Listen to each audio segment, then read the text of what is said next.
Anti-aircraft guns went into action against unidentified aircraft in the Los Angeles area shortly after 3 a.m. Pacific Wartime this morning. The anti-aircraft guns began barking during a blackout ordered by the 4th Interceptor Command at 2:25 a.m. The unidentified object, which some sources thought might be a blimp, moved slowly down the Pacific coast from Santa Monica and disappeared south of Long Beach. Army officials declined to comment on the possibility that the object might have been a blimp. However, it required nearly 30 minutes to travel some 25 miles, far slower than an airplane. Thus recites the February 25, 1942 radio commentary of the famous CBS reporter Byron Palmer of the event that happened the night before and became famous with the name of the Battle of Los Angeles.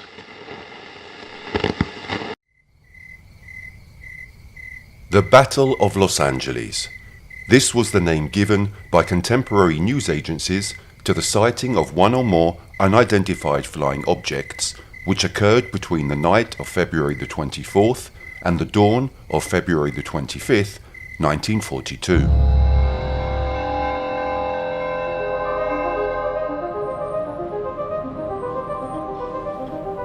The reports of numerous eyewitnesses seem to confirm the presence of one or more unknown objects in the sky above Los Angeles during that night, more than 80 years ago. The alarm triggered a massive intervention by the US Army, which, after sounding the air raid alarm and triggering a blackout affecting the whole area around the city, fired more than 1,440 artillery rounds into the sky. However, despite this massive firepower, no aircraft was shot down. The halo of mystery surrounding the whole story and, above all, on the nature of the flying object is still a source of debate today. Therefore, we will try to understand what actually happened that night and who or what flew over the skies of Los Angeles during the night of February the 24th, 1942.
After the terrible Japanese attack on the base of Pearl Harbor, a strong concern developed throughout the United States regarding a possible second Japanese attack against the US West Coast, particularly in Los Angeles.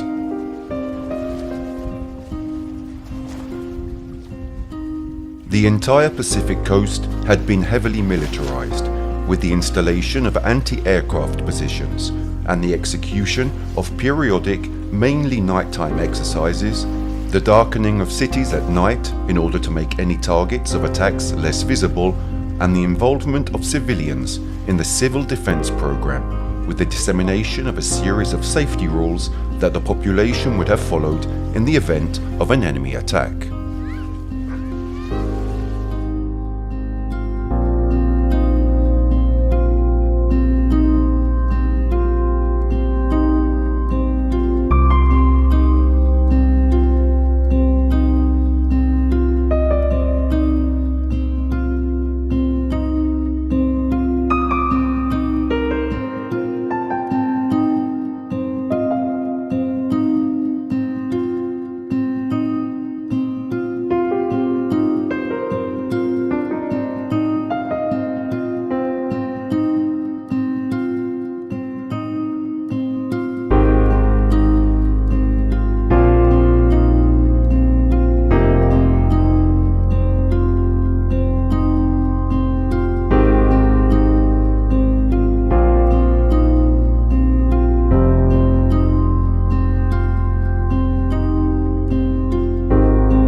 It is precisely in this climate of terror and neurosis that, in February 1942, on the night between the 24th and the 25th, in the early hours of the morning, from the horizon line between the night sky and the Pacific Ocean, an enormous object of unknown origin appears, with protective detection devices active.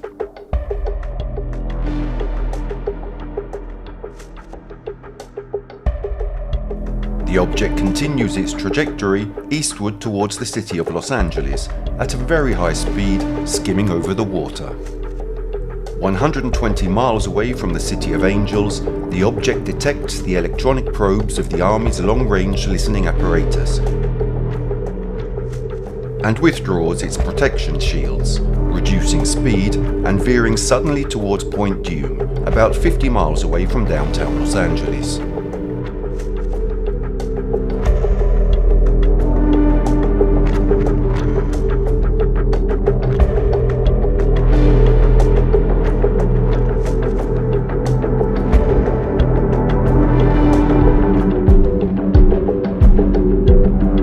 Scattered reports from years later report that the object completely disappeared from the radar as it skirted the north side of the Santa Monica Mountains in an easterly direction. It then veered south into the crevice in the mountains around Sepulveda Boulevard and Mulholland Drive, coming behind the targeting direction of most of the anti-aircraft guns and every conceivable Army radar or long-range listening device.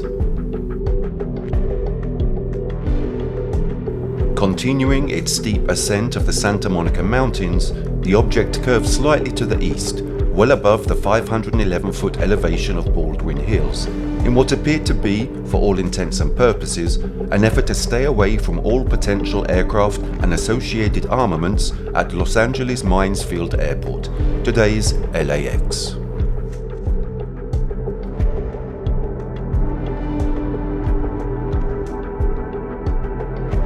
The object then veered west towards the ocean, flying over aircraft manufacturing facilities near the El Segundo tank farm, finally descending and heading south along the coast.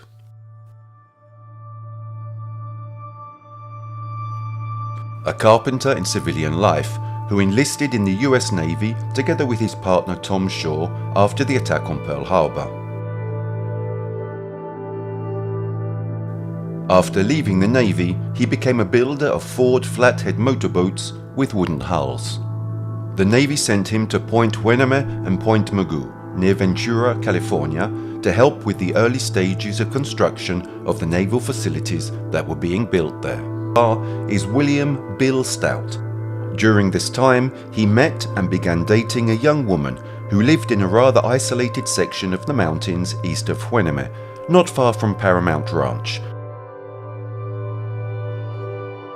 an old Western movie set used on and off over the years by various movie studios.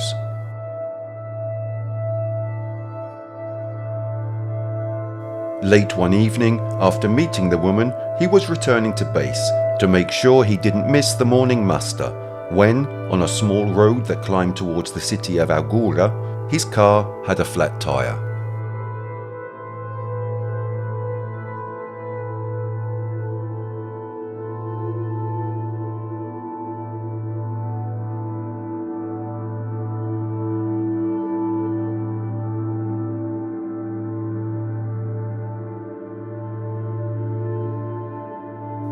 The man had borrowed the vehicle from a Navy colleague and didn't know how to change the punctured tyre on that specific model of car.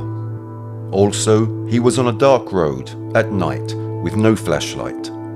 In short, it took much longer and much more effort than expected to change the wheel.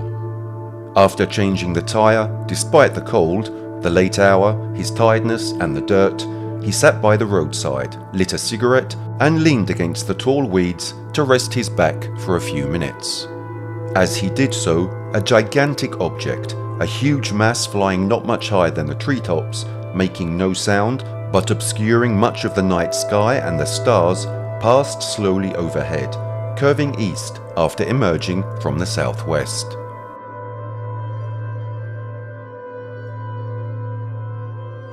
When he returned to base, the place was in an uproar. People were running everywhere, forming platoons, climbing into trucks with rifles and grenades, and wearing gas masks. They told him that the city of Los Angeles was under air attack, and that there was a statewide blackout, and that they needed to move along the coast as soon as possible to protect the city and country from enemy invasion. A few trucks left, but most didn't, and by dawn, everything had calmed down. Clamoringly, they were told it had been a simple misunderstanding and that they should put their weapons away and return to their normal activities. Shortly afterwards, Bill Stout was sent to the South Pacific.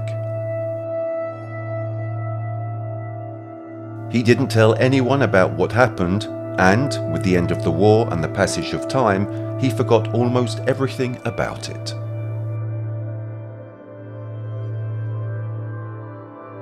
Until, one day in the late 1980s, he saw a film called 1941 by Steven Spielberg on television.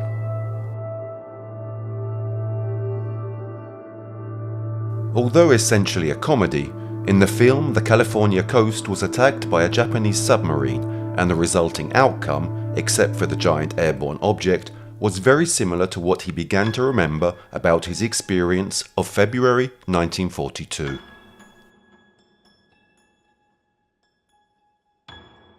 Thus, for the first time, he began to tell friends about the incident he had experienced. But none of them knew what he was talking about, and some even believed that he had suddenly gone insane.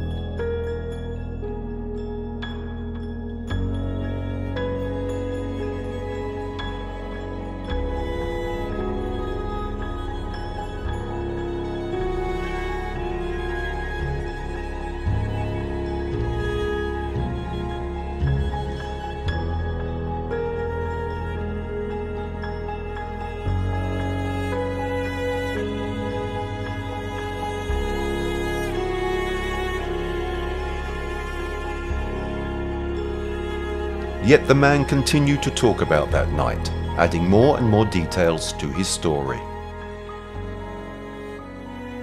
He said he thought at first that it could have been an airship because, due to the darkness that night when he pulled over, he left the car's headlights on in order to have as much light as possible to change the punctured tyre. Therefore, he immediately assumed that the object could have been an enemy airship and that it had purposely flown over his position because the car's headlights, dim as they were the only visible light source for miles and miles.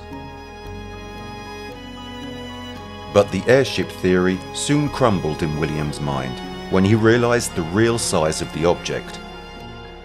Able to fly over his head for many seconds and covering a large part of the night sky. Not only that, the sight of that flying object reminded him in a disturbing way of another incident that had occurred a few months earlier. He was carrying out training for the Navy using an inflatable life raft when, suddenly, the boat was overwhelmed by a huge wave and it capsized. He was trapped under the water as the force of the waves drove him against the rocks. Until, kicking out, he managed to emerge from under the life raft and swam to the beach. When, on the night of February the 24th, William saw the giant object flying overhead, the man said he felt the same apprehension and fear that he had felt when he was trapped in the water under the life raft, as if he were about to suffocate or drown.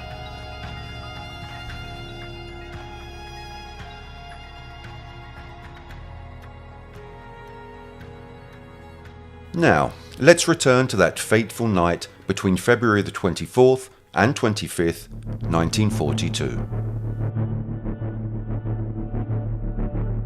As the unidentified object continued its approach towards the Los Angeles city area and then disappeared behind mountains inland along the western coast, the regional controller of the air raid warning system, still nervous about the Japanese attack on the Elwood offshore oil wells near Santa Barbara, California, therefore in the same area where the sighting took place and only a few hours earlier, ordered the anti-aircraft batteries to go into green alert, that is, ready to fire. At 2:15 in the morning, with the object's location still unknown, for the first time since the beginning of the war, the controller ordered the entire alarm system to be activated, with a blackout affecting the whole region, from Los Angeles to the Mexican border, and up into the San Joaquin Valley.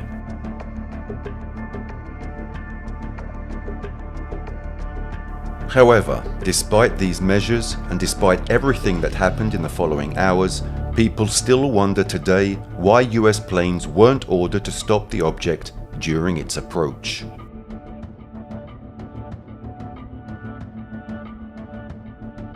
Paul T. Collins, in an article written for Fate magazine and published in July 1987 under the title World War II UFO Scare, states,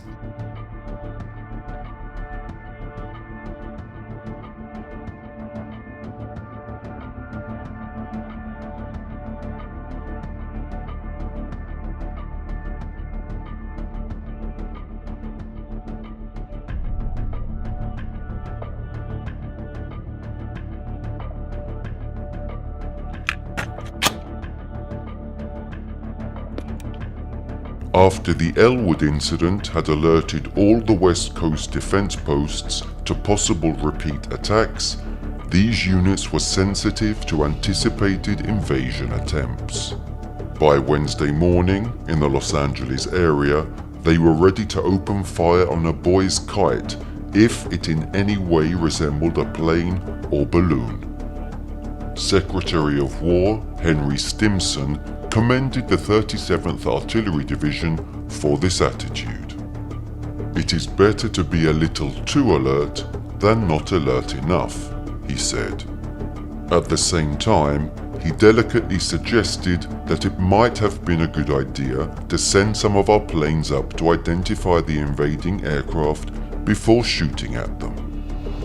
Planes of the 4th Interceptor Command were, in fact, warming up on the runways, waiting for orders to go up and interview the unknown intruders. Why, everybody was asking, were they not ordered to go into action during the 51-minute period between the first air raid alert at 2:25 a.m. and the first artillery firing at 3:16?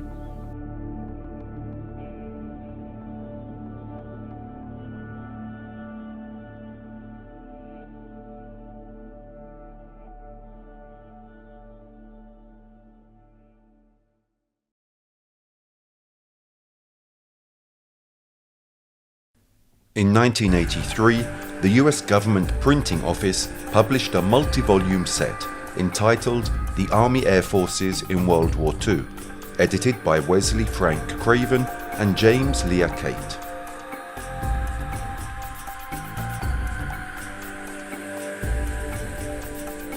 In Volume 1, Chapter 3, there is what is nothing short of an official confirmation of the scenario described so far, at least regarding the unknown nature of the flying object.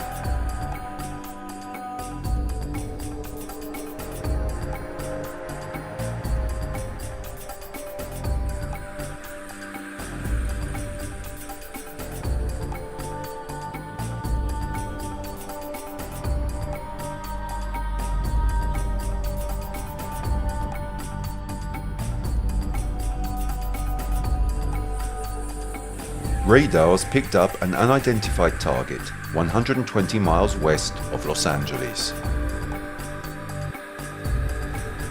Anti-aircraft batteries were alerted at 2:15 and were put on green alert, ready to fire a few minutes later.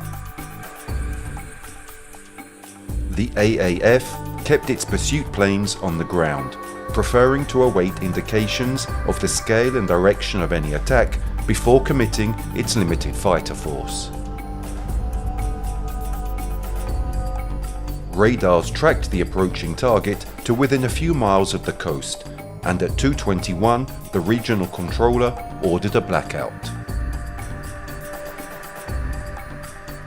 Thereafter, the information center was flooded with reports of enemy planes, even though the mysterious object, tracked in from the sea, seems to have vanished.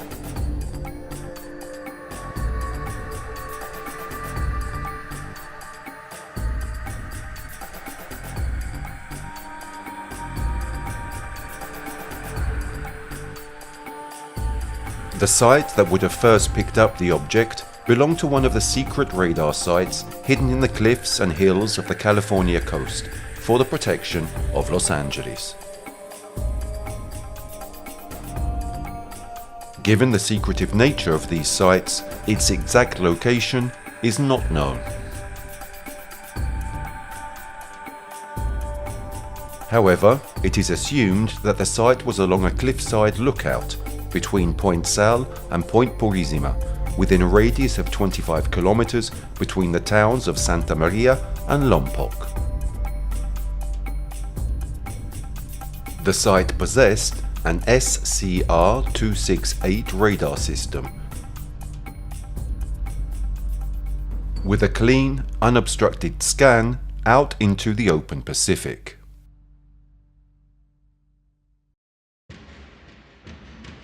At 3:06 in the morning, 41 minutes after the radar sighting of the mysterious flying object, 4 anti-aircraft batteries in the Santa Monica area began firing into the air over the city of Los Angeles and Baldwin Hills.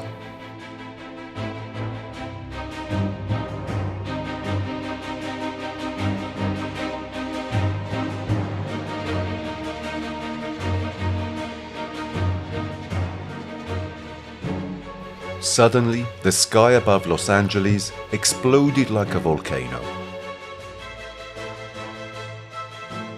For the next 3 hours, there was nothing but confusion and delirium.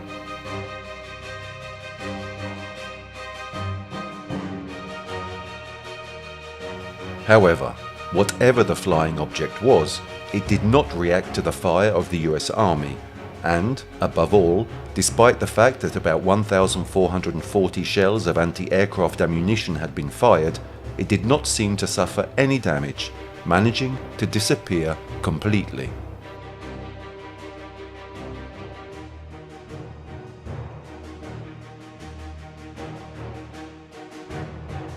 As ground batteries continued to wreak havoc on the night sky and huge searchlights illuminated the object, residents along the 40 miles of coastline running north of Malibu to south of Palos Verdes had a front seat view of the entire action. One such resident, who has since done intensive academic research into the mythological dimensions of the UFO phenomenon, was then a young boy, later to become an honored professor of anthropology at Occidental College, Professor Scott Littleton, who lived along the coast in the small oceanfront community of Hermosa Beach in Southern California. In a recollection of the events that occurred that night, he writes,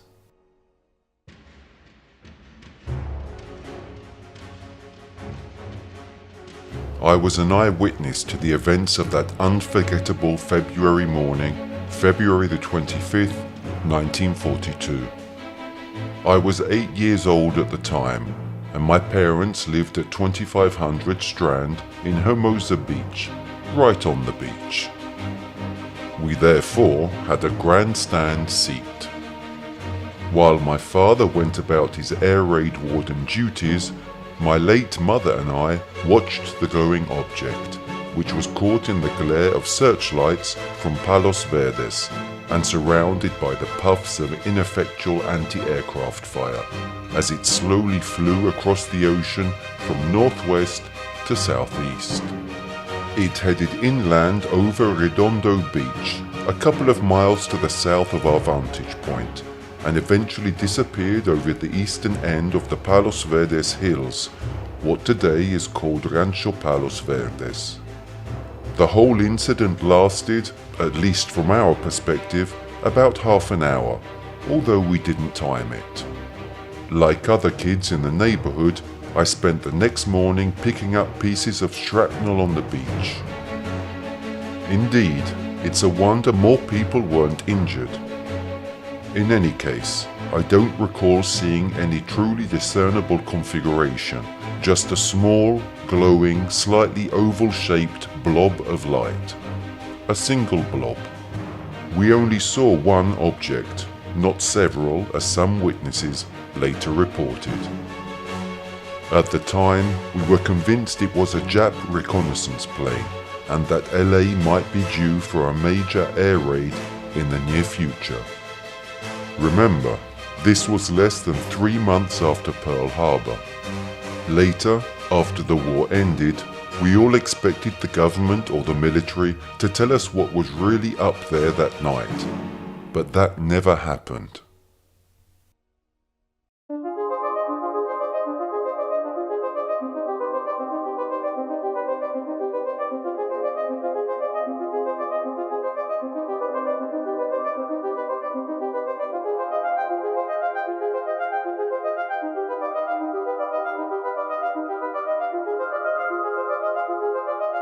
Another eyewitness to the story, a well-known blogger, expert in ufology, whose nickname is The Wanderling, thus recalls the incident, confirming Littleton's account.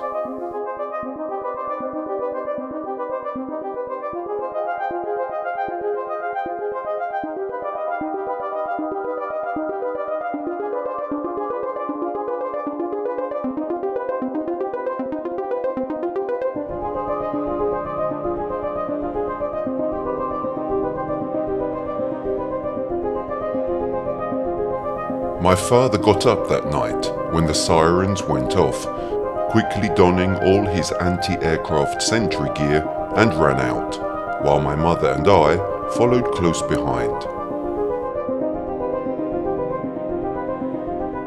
In a very short time, everyone on the block was out to see what was going on. When the object, or whatever it was, came above us, it wasn't very high above the ground. It was a huge, gigantic thing that loomed over the hills, so big that when it passed over our heads, we couldn't see the sides, only the underside, and it took forever for it to pass over us.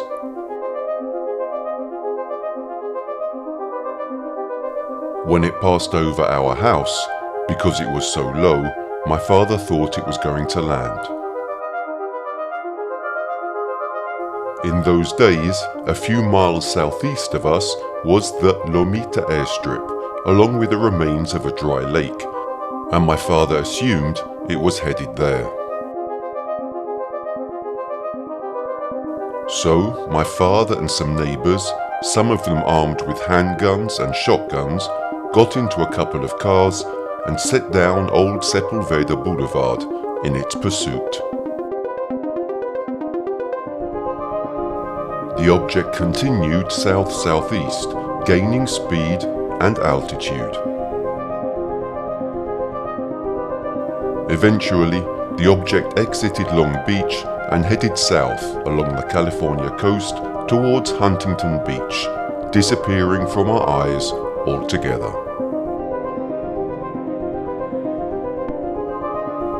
Where it went, nobody knows. Or maybe they do.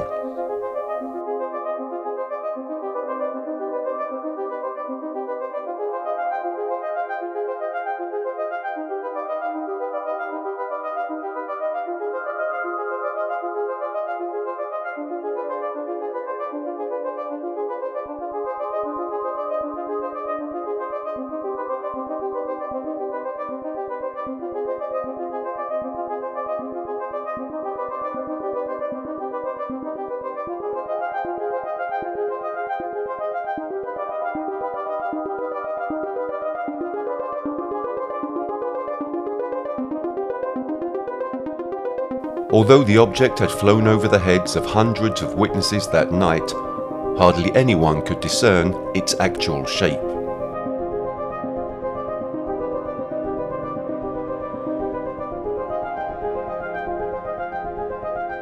Some compared it to a Zeppelin-type airship, while others said it was a much, much larger object.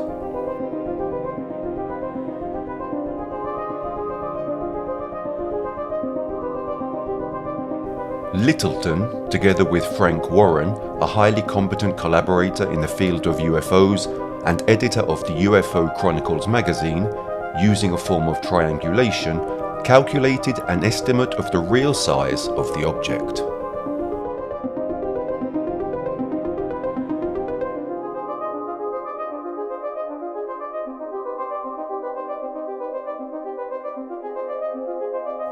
Using this black and white image as a starting point, they concluded that given the width of the light beams where they reached the object, considering one of them came from a battery of lighthouses in Manhattan Beach, about 10 kilometers away from the other batteries, the object must have been about 800 feet long.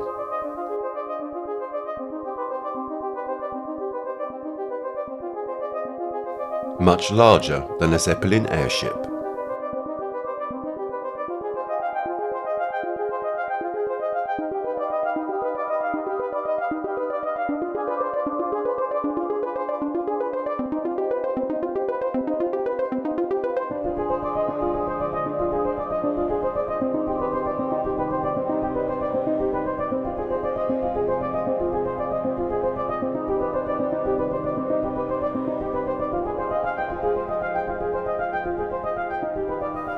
The blogger The Wanderling, on the other hand, seems to remember the shape and details of the object very well, describing it as not round or circular like a Zeppelin or other type of airship, but wide and flat and slightly curved towards the centre, and concave at the bottom with respect to its outer edges.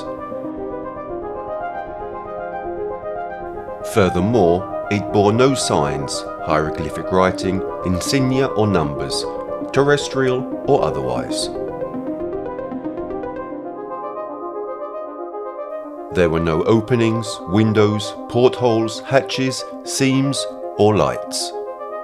It had no propellers, nor outboard motors, and made no sound.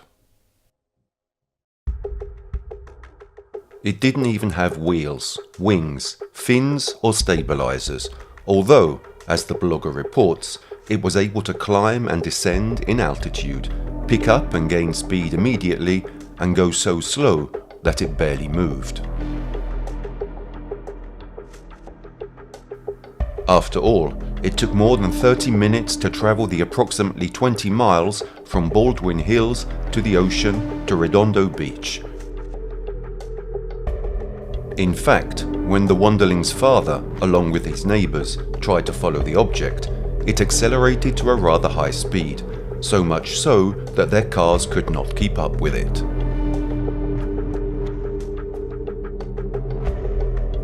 Then, when it first turned over the ocean, crossing Santa Monica Beach to Redondo, it also flew over the Happy Hour Cafe.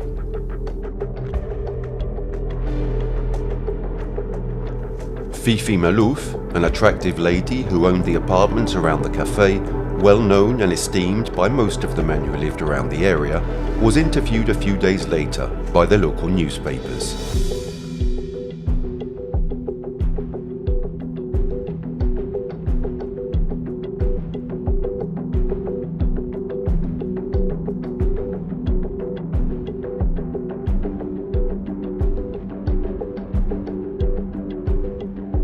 This is how Fifi remembers the object.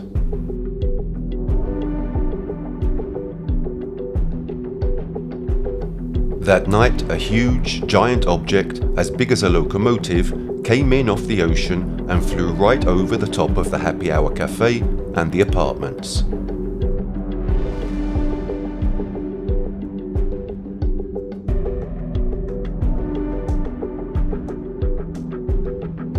I'd heard a ruckus going on outside, sirens, guns firing, all kinds of stuff, so I went out and saw this thing a few hundred feet above the beach slowly glide overhead off the ocean. not making a sound, and, because of its length, taking forever to pass over.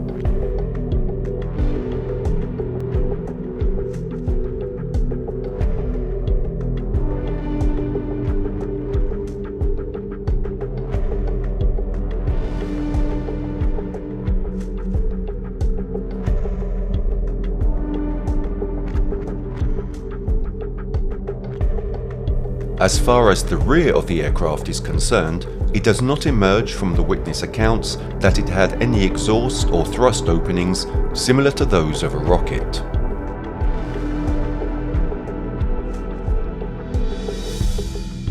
Some, such as the Wanderling's father, said that while trying to follow it, he was able to notice what looked like 3, perhaps 4, narrow orange-red openings, like the gills of a shark, only they glowed. It is not even known what the driving force of the object was.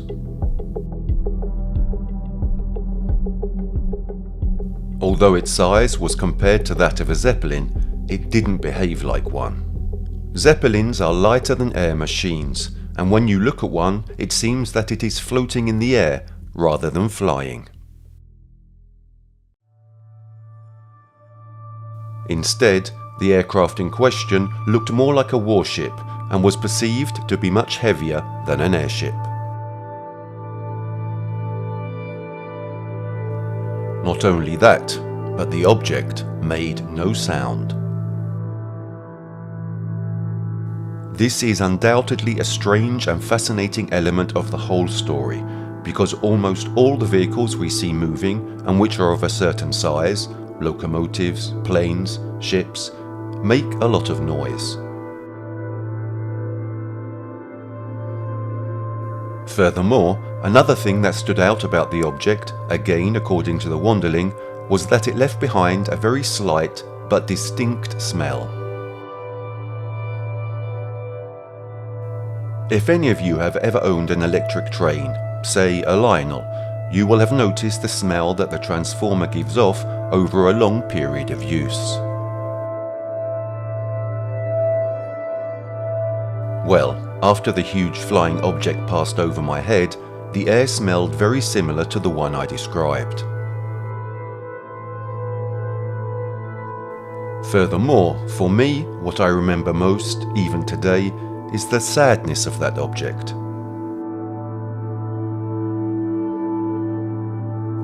It was like a lost baby elephant searching for its mother, and wherever it went, it was chased away or shot.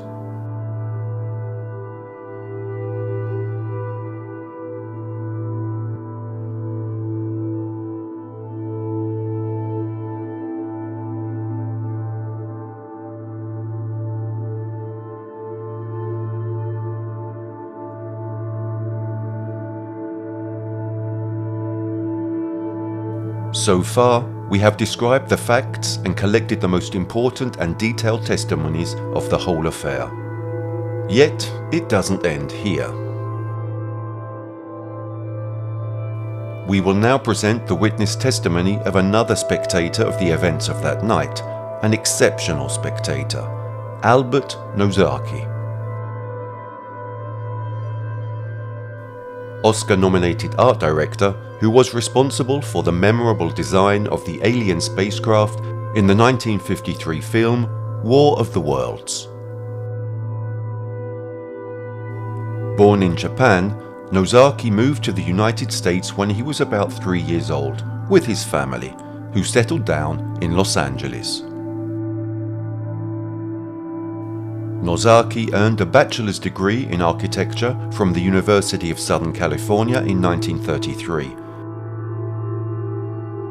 and a master's degree in architectural engineering from the University of Illinois in 1934. At the time, the only really hiring industry in the area that guaranteed a certain salary and job security was the film industry. Nosaki began to look for work there and was more than happy to take a job offered to him by Paramount Studios. Things went well for the first few years. Then, in December 1941, Japan bombed Pearl Harbor. A wave of anti-Japanese sentiment swept across America, especially along the Pacific coast.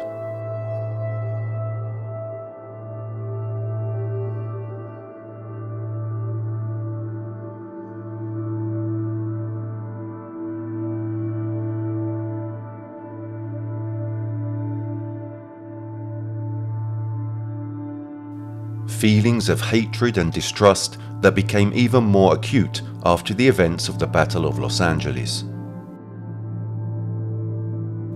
Because, despite the fact that in the following days there was a strong uncertainty about what had actually happened on the night of February the 24th, public opinion openly sided against the Japanese.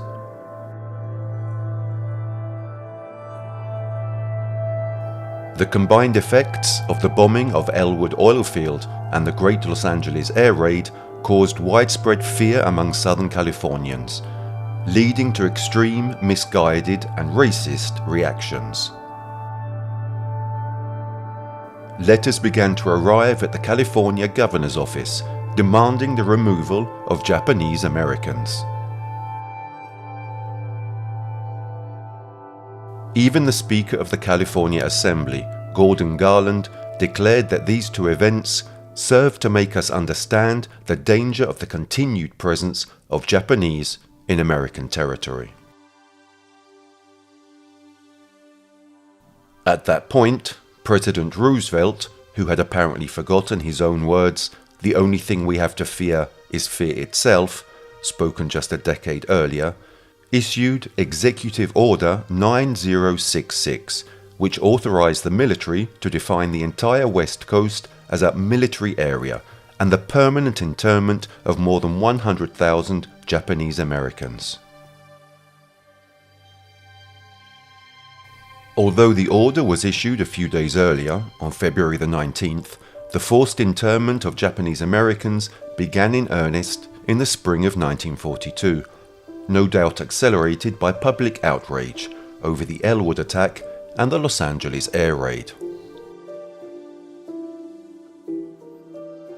Returning to Nozaki, for the mere fact of being Japanese, he found himself fully involved in all this and was fired from his job a few days after the attack on Pearl Harbor.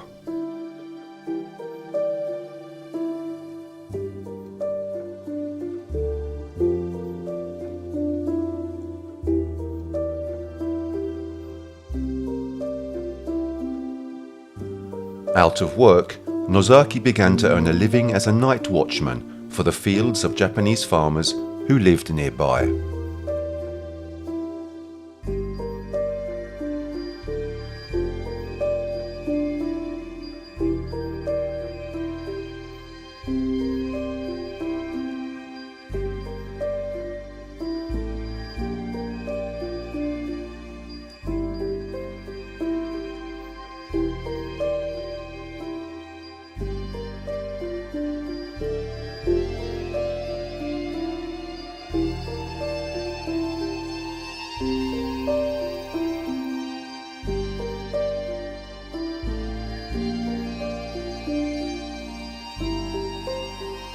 On the night of February the 24th, around 3 in the morning, after having drunk almost an entire thermos of hot coffee, Nozaki was walking in the field to shake off the cold and stretch his legs.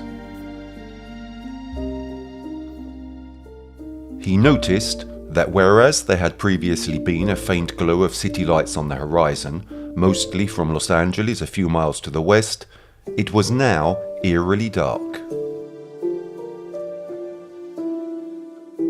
Nozaki had the feeling that something strange was happening and kept walking in the middle of the field to have a clearer and more unobstructed view. Then, silhouetted against the night sky, he saw a rather large, dark aerial object coming straight at him at a rather fast pace, until he was right under the object, which passed over him for a few moments until it disappeared into the night sky as it gained height. It was huge, dark, very long and wide, with no lights or signs of windows.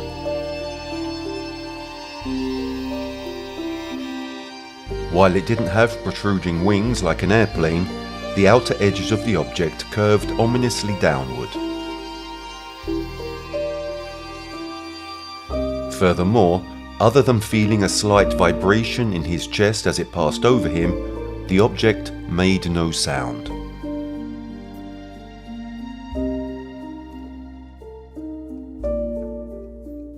After the war, Nozaki was able to regain employment within the film industry as a set designer.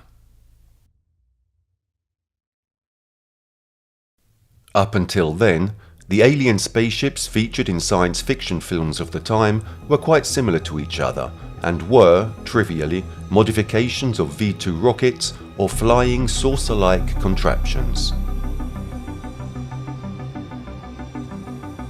Until, in 1953, the film War of the Worlds arrived.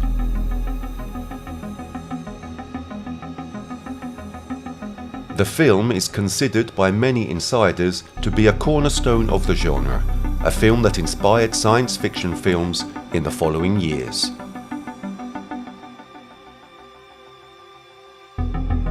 The work won an Oscar for Best Visual Effects, and, most likely, what gave the film so much success was Nozaki's work and his source of inspiration for the design of the film's spaceships. Nozaki explicitly said that he incorporated some of the menacing elements of the object he saw on the night of February the 24th to try to elicit in the viewer some of the fear he himself felt when the huge flying object approached overhead, as if it was about to grab him.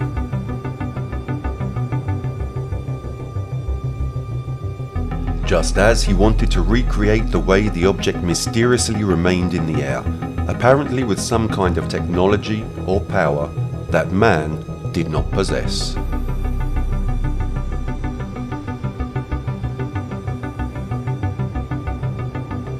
Therefore, considering that in 1983, more than 40 years after the events of the night of February the 24th, the History Office of the United States Air Force concluded that the alarm was caused by weather balloons. Among other things, the same theory propounded also for the Roswell incident. Is it plausible that Albert Nozaki saw simple weather balloons that night, and it was from them that he drew the inspiration for his terrifying flying machines in the War of the Worlds?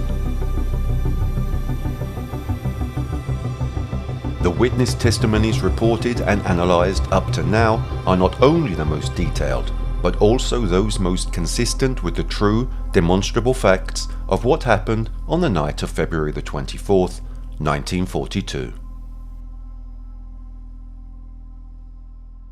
Furthermore, the eyewitnesses heard so far are all, or almost all, highly esteemed people, respected by the community, experts in their field of expertise, and above all, not prone to false sensationalism.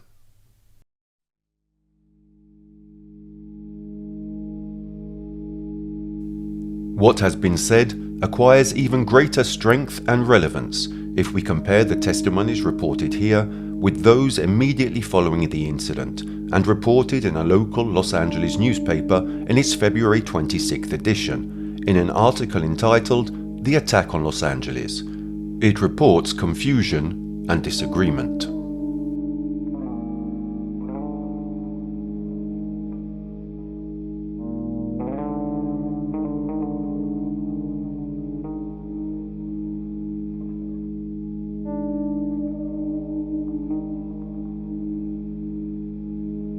Some witnesses of the enemy attack on Los Angeles and environs early Wednesday saw at least 2 waves of bombers, 200 planes, flying over and dropping bombs.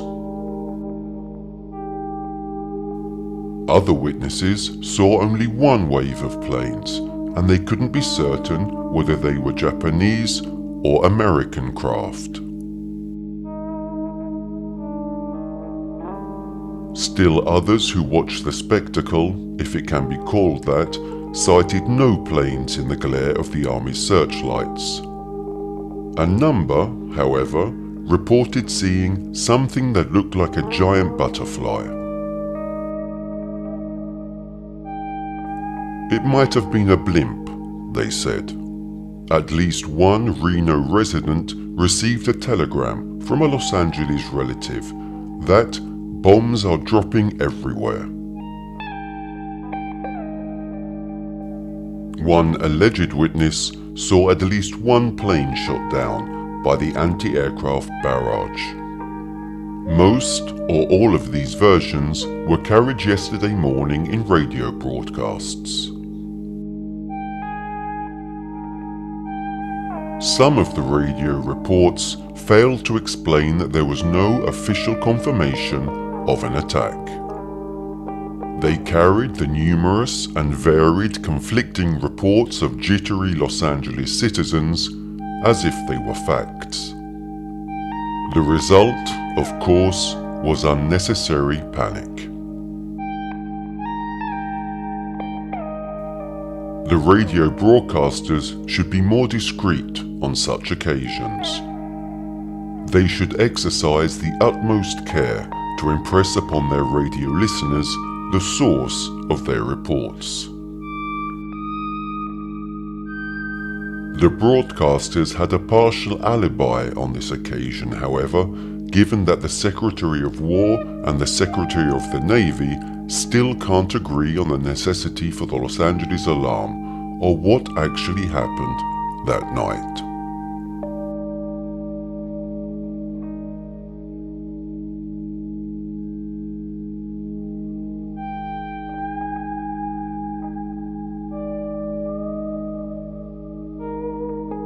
Not only that, even in the testimony of the military station that night, there was a disconcerting confusion about what they actually saw in the sky above Los Angeles.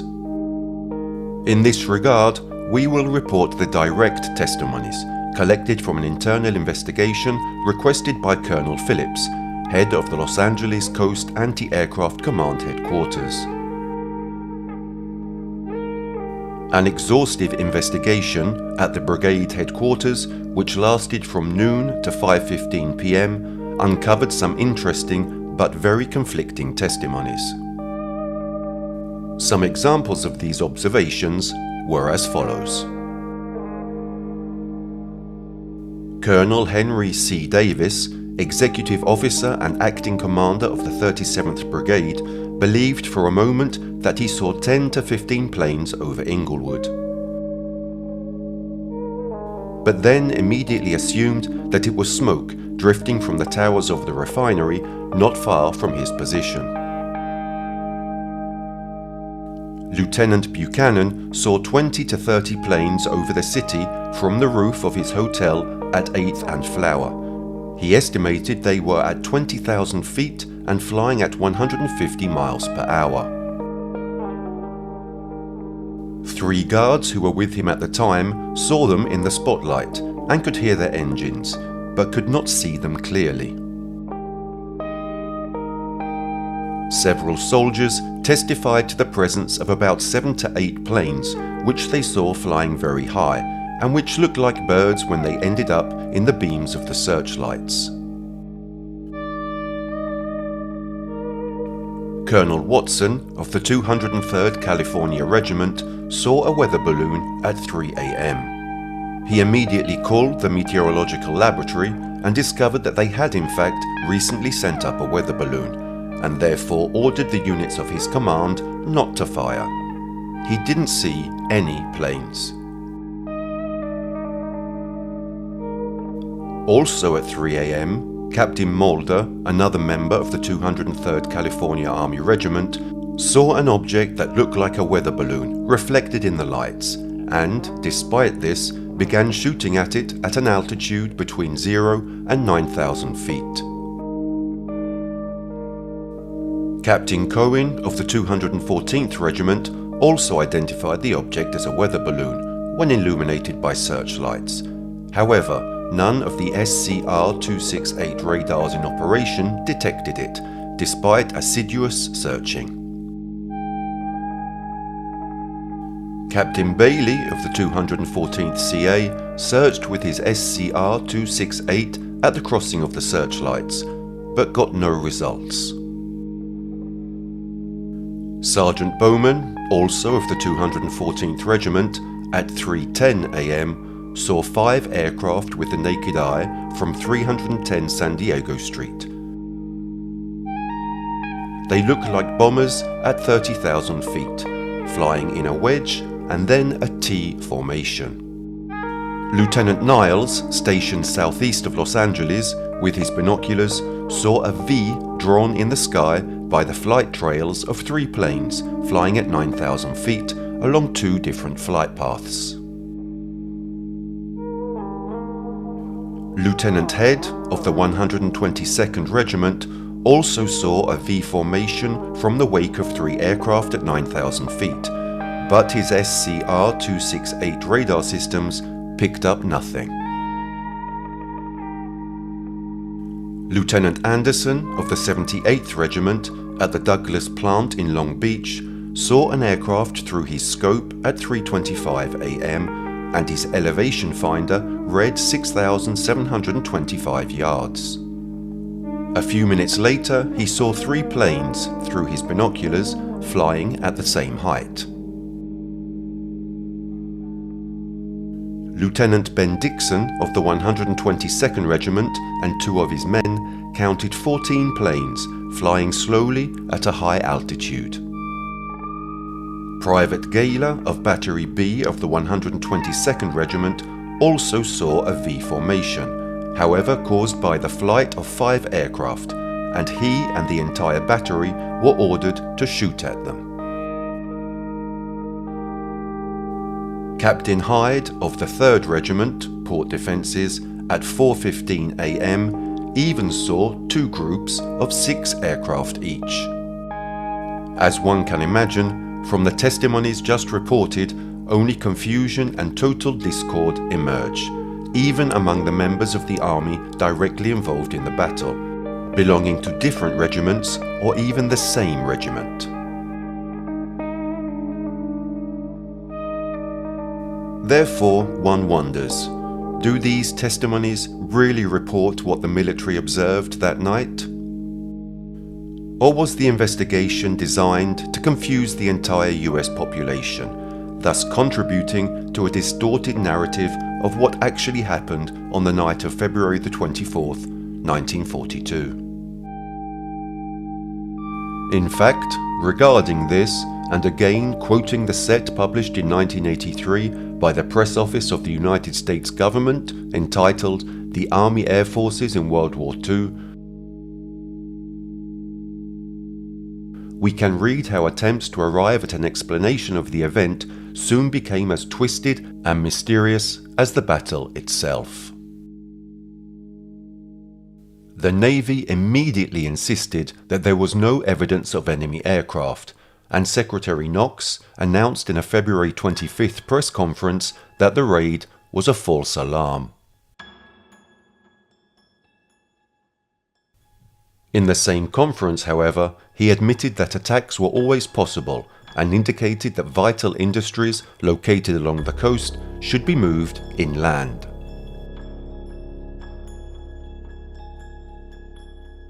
Still, the Army had trouble deciding the cause of the alert and, refuting the Navy's report, issued their own report that indicated 1 to 5 unidentified planes flew over Los Angeles that night.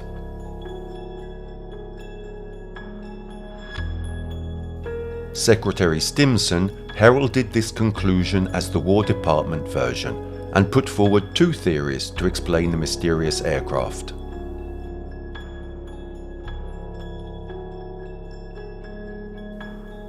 Either they were commercial aircraft manned by an enemy from secret camps in California or Mexico, or they were Japanese submarine-launched light aircraft.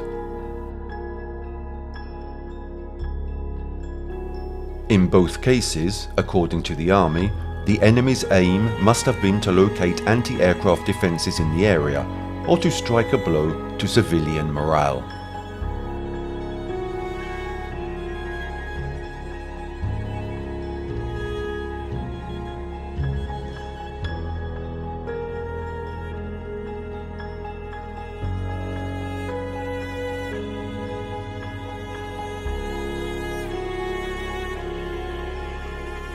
This difference of opinion between the War and Navy departments and the Army's unsatisfactory conjectures to explain the story sparked vigorous public discussion.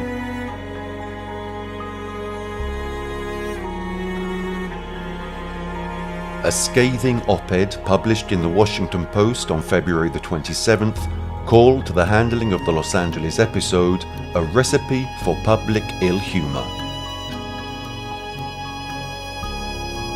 It lambasted the military authorities for what it called a stubborn silence in the face of widespread demand to understand what had actually happened on the night of February the 24th.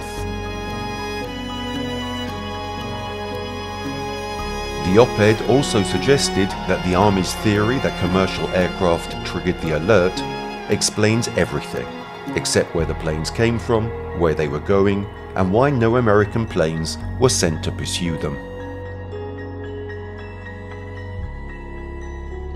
The New York Times, in an article dated February the 28th, pointed out that the more the incident was studied and analysed in detail, the more incredible it became, bordering on the absurd.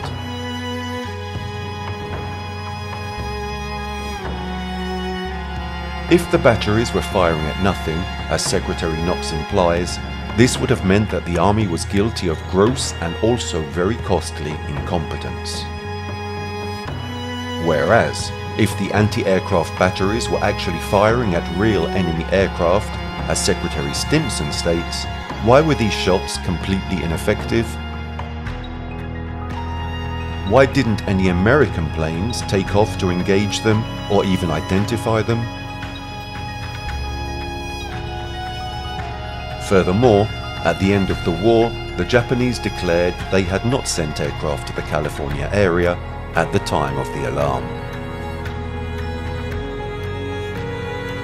These doubts were, and continue to be, appropriate, but for the War Department to answer in full frankness would likely have resulted in a shocking revelation about who or what really crossed the sky above Los Angeles that night.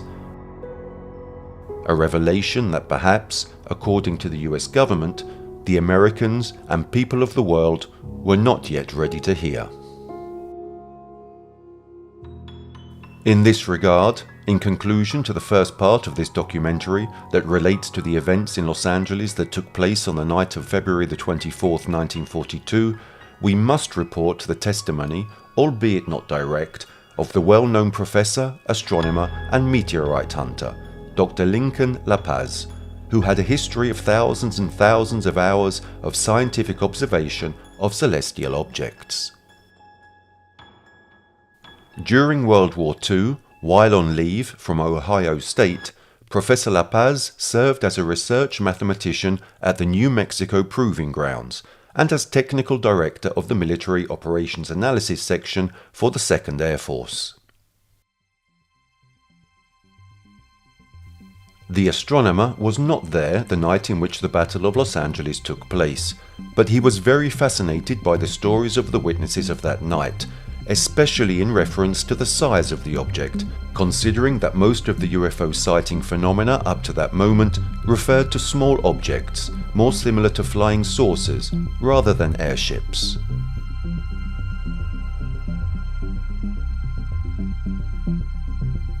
Furthermore, given his knowledge in the military environment, he learned from reliable sources that the object had actually sunk off the coast of San Diego at dawn on February the 25th, 1942, just off the island of San Clemente.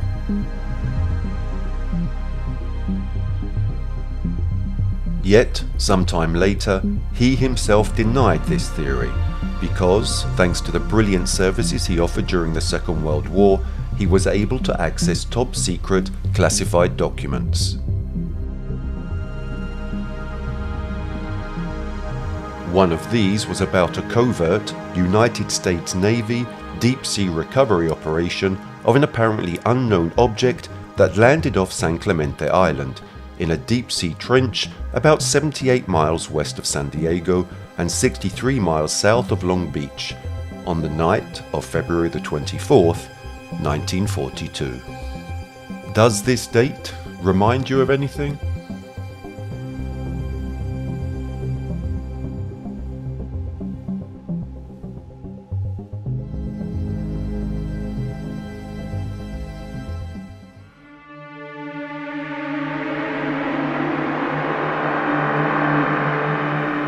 On the night of February the 24th, 1942, the inhabitants of the city of Los Angeles and its surroundings were awakened with a start by the deafening sound of air raid sirens. A general blackout, called by the military stationed in the area, in addition to the darkness of the night, contributed to growing fear in the population, now sure of being close to an enemy attack.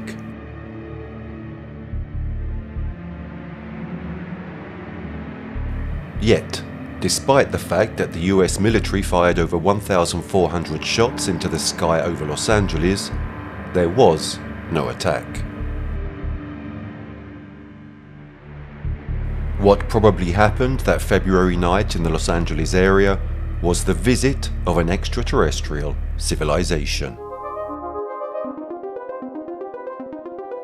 Dr. Richard Boylan is a world-renowned psychologist, anthropologist, and UFO and extraterrestrial researcher and consultant. He specializes in counseling star kids and star seeds adults, seeking to better understand their full origin and identity, their star heritage, and their mission on Earth, so they can achieve inner growth, greater spiritual development, and a more complete understanding of how they will fit into humanity's evolving future. Dr. Boylan wrote an article published in Nexus magazine entitled Inside Revelations on the UFO Cover-Up, in which he quotes the words of Dr. Michael Wolff, author of the book Catchers of Heaven and member and advisor to a secret National Security Council special study group known as Operation Majestic 12, which oversees extraterrestrial type affairs in the United States. The article explains that Dr. Wolff, in his work, has provided a revisionist story about the beginning of the modern UFO era, stating that in 1941, the first UFO crashed into the ocean west of San Diego and was recovered by the Navy. Therefore, Dr. Wolff argues the Navy has maintained a leadership position on UFO matters ever since. Interestingly, in response to this Nexus article, Dr. Boylan received a letter from the now deceased son of Colonel William Brophy. In the letter, Brophy's son reports that his father told him on more than one occasion that the discovery of the first UFO had not occurred in 1941, as stated by Dr. Wolff and sources close to him, but in fact the following year, on the more specific date of February the 25th, 1942. Does that date ring any bells? Dr. Boylan clarifies, however, that there is no confirmation for this date other than the details provided by Colonel Brophy through his son's words. Yet, the event itself, that is, the recovery of a UFO by the Navy off the coast of San Diego, certainly took place, as written in a note of exceptional content dated March 5, 1942, sent by the Army Chief of Staff to the President of the United States, which we will speak about shortly. Taking note of this, it is much more probable that a note dated March the 5th, considering the timing and its contents, refers to an event that occurred not long before, rather than something that happened even a year earlier, i.e. in 1941, as stated by Dr. Wolff.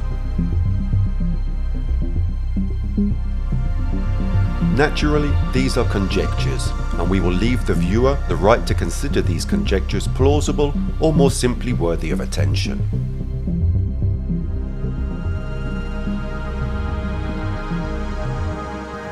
That said, the date mentioned by Colonel Brophy's son is, of course, entirely consistent with our thesis. As February the 25th, 1942 is the exact same date that a mysterious flying object was seen by hundreds, if not thousands of people crossing the city of Los Angeles from Palos Verdes in the west to Signal Hill in the east, before heading south along the California coast and then disappearing, continuing its trajectory in the San Diego area.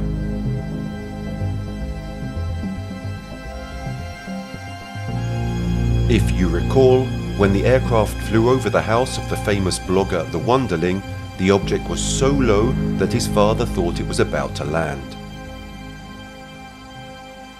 Now, since no one seems to know what happened to the object, there is a real possibility that it actually crashed in the Pacific, somewhere off San Diego, and was later recovered by the Navy.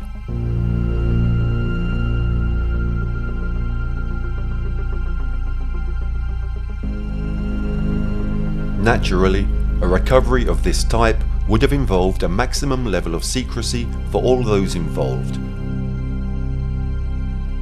Not only commanders and officers, but also non-commissioned officers, cooks and simple sailors. In short, all those who would have worked in oceanic, and therefore very deep, waters on the recovery of an object that was said to be much larger than an airship. Still, it is fair to say that in the years that followed, no one among members of the Navy ever mentioned such an operation. Therefore, either the people involved managed to keep an event of this magnitude a secret for so many years, or this recovery never happened. But is this really the case?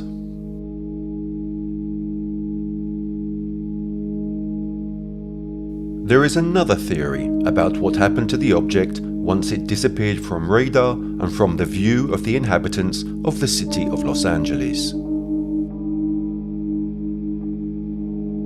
All beach towns south of Santa Monica and Redondo Beach reported seeing the object. None of the beach resorts from Long Beach and further south reported the same.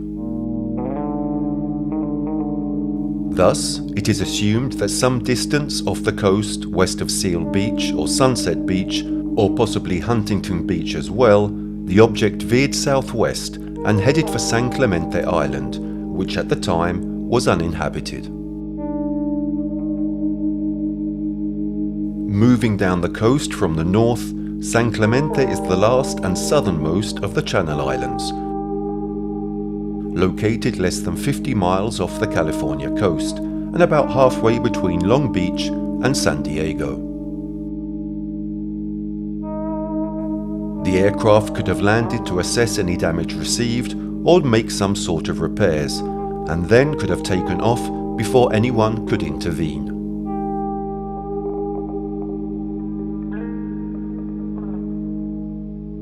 In February 1942, there was a barely used, if not virtually abandoned, Navy Auxiliary Air Station located right in the center of the island. By 1938, the Works Progress Administration, or WPA, and an outside contractor had constructed two airstrips, one 2,000 feet and the other 3,000 feet long. The construction was completed in 1941, but was never used. It's not that the object needed a runway to land, but more likely an open and unobstructed area, away from the population, from the weapons of the military, and from the gaze of the most curious. San Clemente Island was the only area where it would have been practicable to land a vessel hit or damaged in any way within a radius of thousands of miles. There were no anti-aircraft guns, no armed ground batteries, no searchlights, no prying eyes. It was only after the incident that any military presence appeared on the island. First, with a Marine Scout squadron suddenly starting operations on the spot with 19 Vought SB-2U Vindicator aircraft in 1942, then with the Army installing and activating 2 fully equipped radar stations.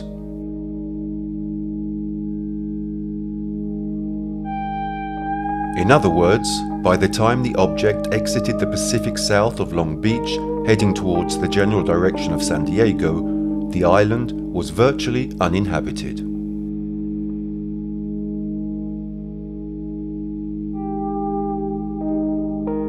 We will probably never know if the object actually managed to escape and maybe return to the place from which it came, or if a part of it lies rotting at the bottom of the Pacific Ocean, or if it was captured together with its crew by the United States Navy on San Clemente Island.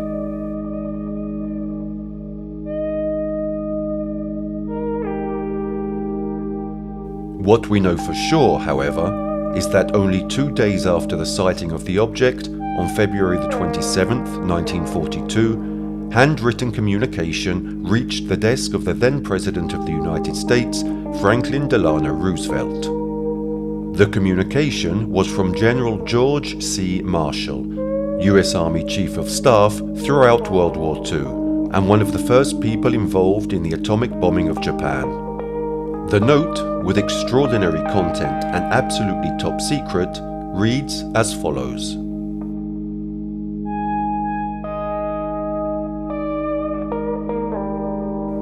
I have considered the disposition of the material in possession of the Army that may be of great significance toward the development of a super weapon of war. I disagree with the argument that such information should be shared with our ally, the Soviet Union. Consultation with Dr. Bush and other scientists on the issue of finding practical uses for the atomic secrets learned from study of celestial devices precludes any further discussion, and I therefore authorize Dr. Bush to proceed with the project without further delay. This information is vital to the nation's superiority and must remain within the confines of state secrets.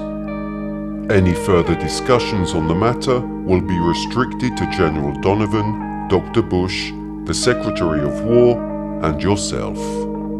The challenge our nation faces is daunting and perilous in this undertaking, and I have committed the resources of the government towards that end. You have my assurance that when circumstances are favorable and we are victorious, the Army will have the fruits of research in exploring further applications of this new wonder.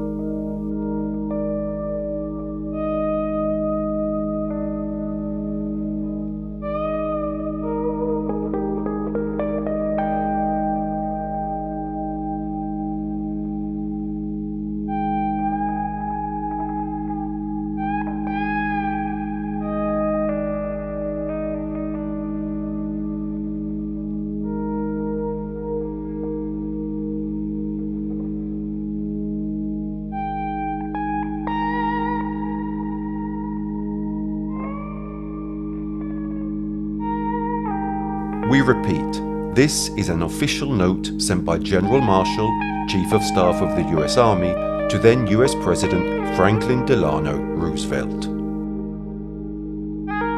A note classified top secret and declassified only a few years ago.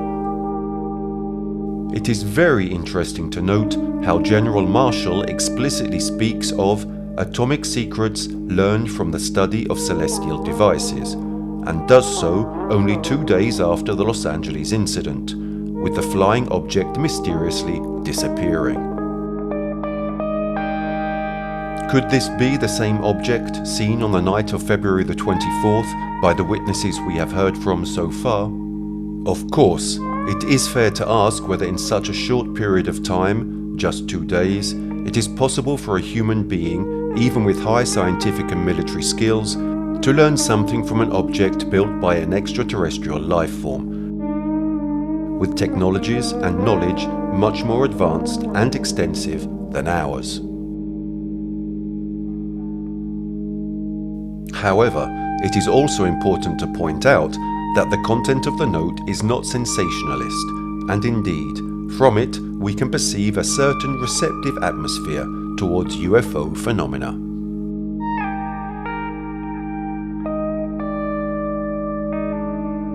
Incidentally, the Dr. Bush referred to in the memo is Dr. Vannevar Bush, chairman of the National Defense Resource Committee, leading figure in the Atomic Weapons Invention and Development Program for the war effort.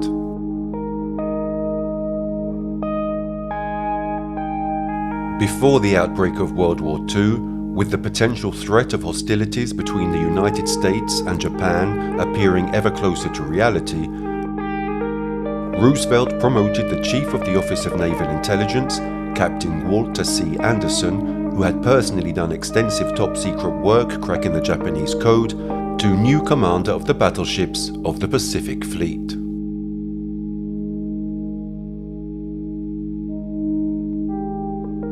As we anticipated, on March the 5th, 1942, less than 2 weeks after the aforementioned message, Marshall sent another top-secret memo to President Roosevelt regarding the air raid on Los Angeles. The content of this note is perhaps even more explicit and surprising than the previous one. For the sake of accuracy of information, and as we have just done, we will report the full content of the note. Unfortunately, as you can see, the conditions of the sheet are not optimal, and therefore some words are missing. However, the gist of the speech is clear and irrefutable.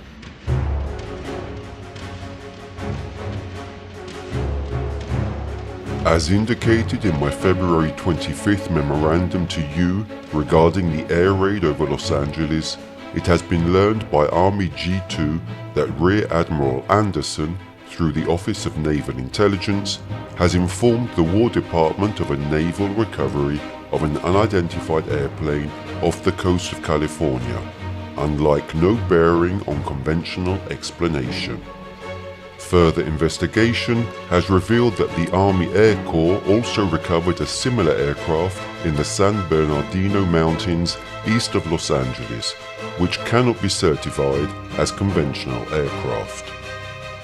Thus, headquarters has come to the determination that the mystery airplanes are in fact not earthly, and according to secret intelligence sources, they are in all probability of interplanetary origin. As a consequence, I have issued orders to Army G2 that a special intelligence unit be created to further investigate the phenomenon and report any significant connection between recent incidents and those collected by the Director of the Office of Coordinator of Information. I have further ordered a thorough investigation of all War Department files regarding unconventional aerial phenomenon reported since 1897, and what extent on the subject. At present, GHQ has no further information which would invalidate this conclusion. Pending any further investigation into the matter shall be limited to those authorized by you.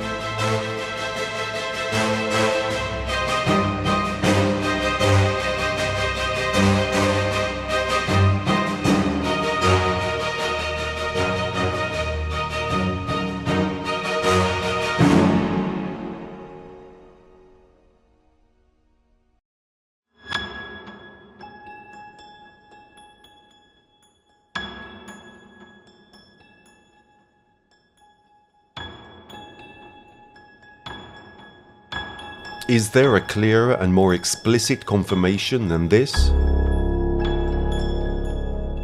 We reiterate, this is not a note written by a lonely and desperate paranoid elderly housewife as much as an official note, classified top secret, written and sent by the Chief of Staff, General Marshall, to the then President of the United States, Franklin Roosevelt.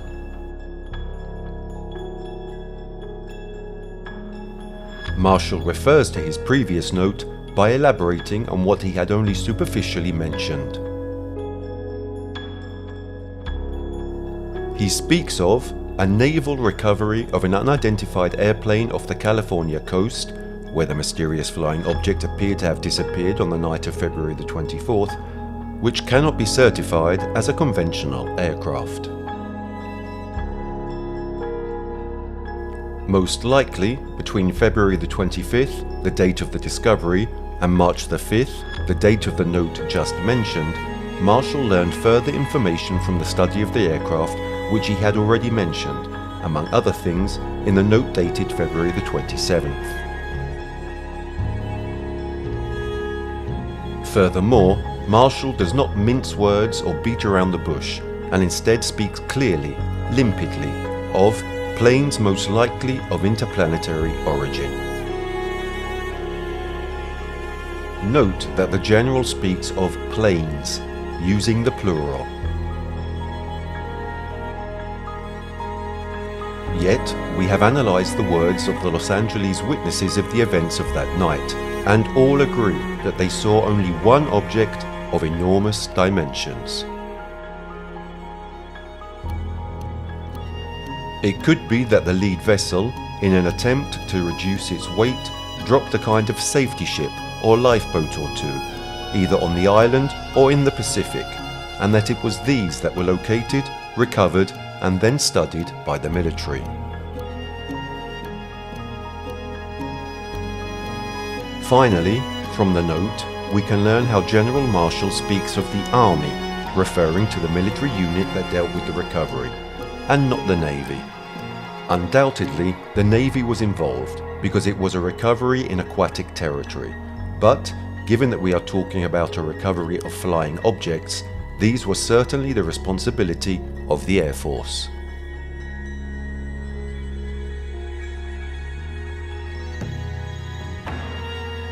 However, it is important to note that in 1942, the Air Force was not a separate entity, but operated under the control of the Army. So, flying objects were the military's purview, and that's no doubt how non-Navy Air Force Colonel William Brophy learned of the information which he then shared with his son, and which eventually reached Dr. Boylan. It all makes sense.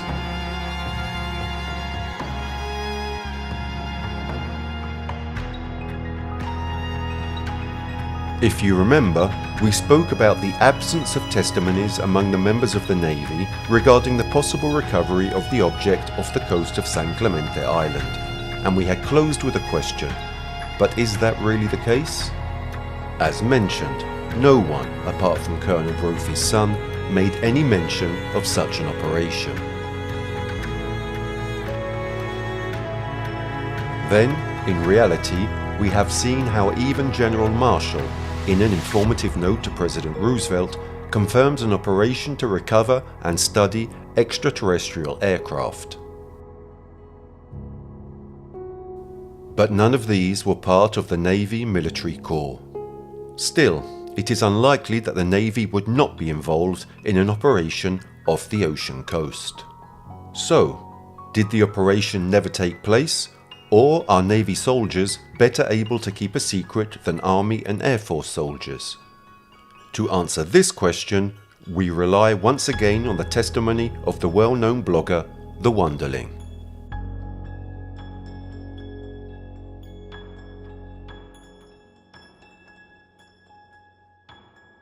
After finishing high school, the blogger owned an immaculately restored 1940 wooden Ford station wagon. One spring morning, on a fine day, he drove out in his Ford to one of his favourite restaurants in the South Bay for breakfast. Shortly thereafter, a man came in, yelling at the top of his lungs and asking if anyone in the restaurant owned the wooden station wagon out front. Concerned that this man or someone else had crashed into it, destroying it, the blogger ran out of the restaurant and realised that the car was in perfect condition, just as he'd left it.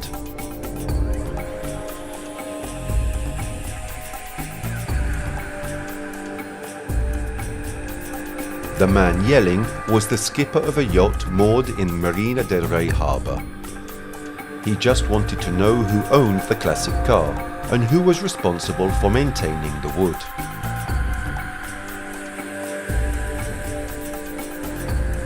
Breathing a huge sigh of relief that the car hadn't been demolished beyond repair, the Wanderling replied that the person responsible for keeping the wood in top repair was himself. The skipper then asked if he would be interested in working on the wood finishing of his boat, that is, in practice, sanding, scraping and varnishing all the wood present in the boat. The blogger, before accepting, out of curiosity, went to the pier where the boat was moored to have a look at it.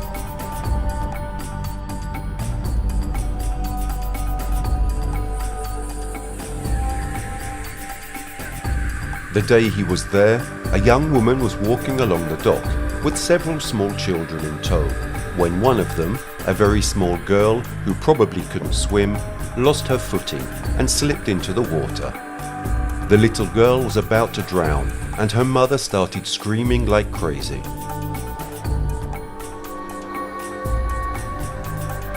Since he was the person closest to the position where the girl was, the Wanderling dived into the water, reaching the child and bringing her back safely into the arms of her mother. Meanwhile, a small crowd had gathered on the dock, and everyone complimented the man on his courage and promptness.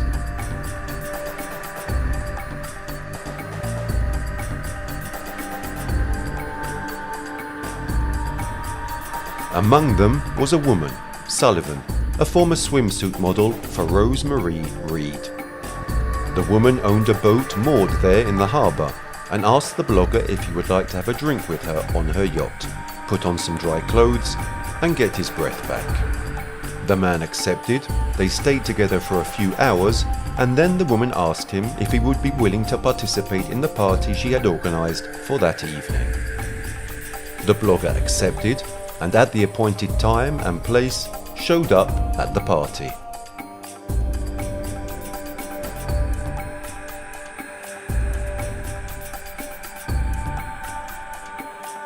Unexpectedly, two things related to the Los Angeles UFO incident came up during the party, both from the same person, a diver named Jack, a respected marine archaeologist well known along the California coast for his diving expertise and underwater archaeology.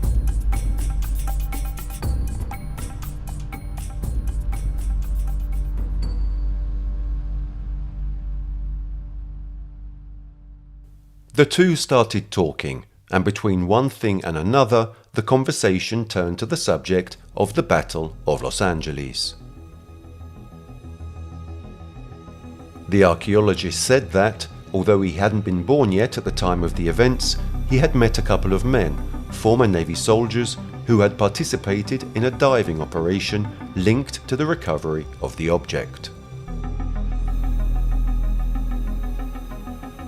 They told him it was an operation of a highly secretive nature off San Clemente Island a few months into the war, not between the coast and the island proper, but on the southwest side in the open ocean. They told Jack that, as far as they knew, nothing came of it and nothing of note was found or located.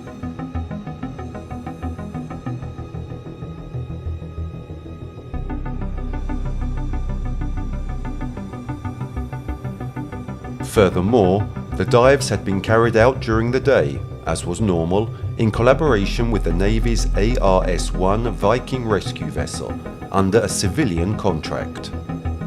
However, the normal day teams, including the two of them, were withdrawn and sent back, while a so-called special team of night divers was brought into the deep V-shaped open trench directly off the southwestern tip of San Clemente Island.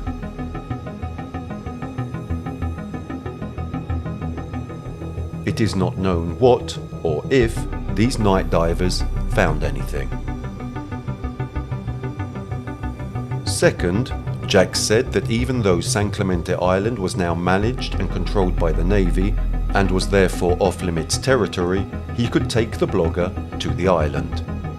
Naturally, the Wanderling accepted, and was thus able to visit the island, examine the place, and understand that it was actually an ideal place to land, or in any case stop, away from the prying eyes of the Californian coast.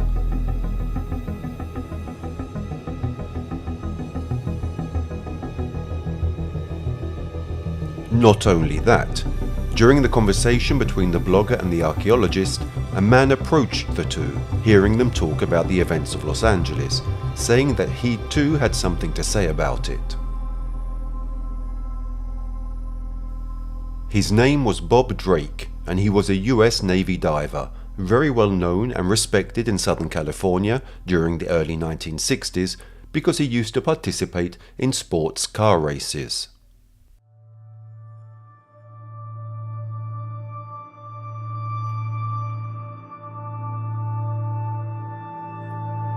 Drake had had an instructor at his military academy who was one of the most important divers in the Navy, especially in night dives in the open sea and at great depths.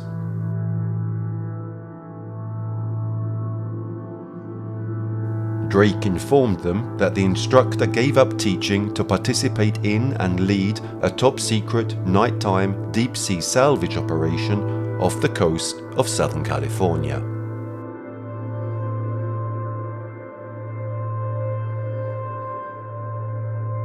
The man asked Drake, given his strong innate diving skills, his temperament and his physical size, to be part of the team.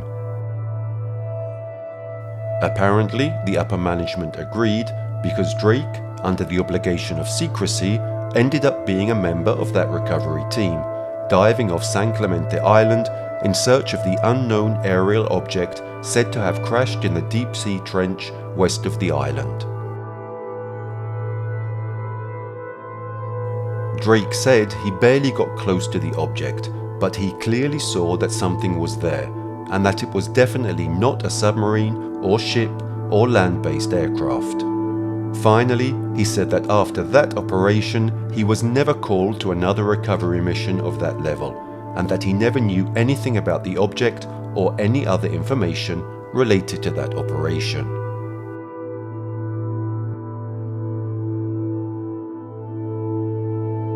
As you can see, even the wall of silence erected by the Navy soldiers collapsed with relative simplicity.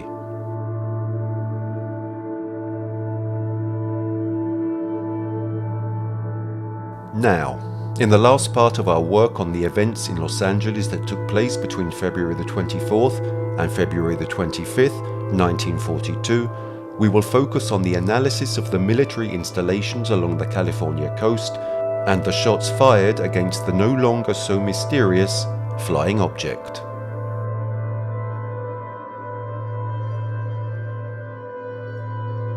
We said that, for reasons apparently unknown to us, the object, after passing south of the Edison power plant at Redondo, instead of continuing south, around or beyond the Palos Verdes Peninsula, veered diagonally inward towards south-southeast.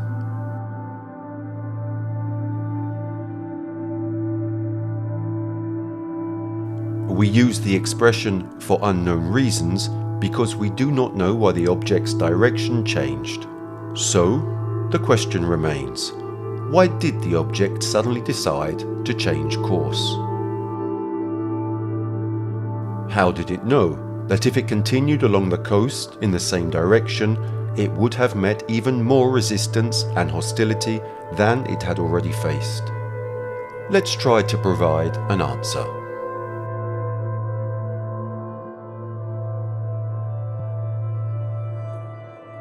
People have a tendency to think that the AA, or anti-aircraft defences, deployed around the Los Angeles area in February 1942 were adequate or good, when in fact they weren't at all.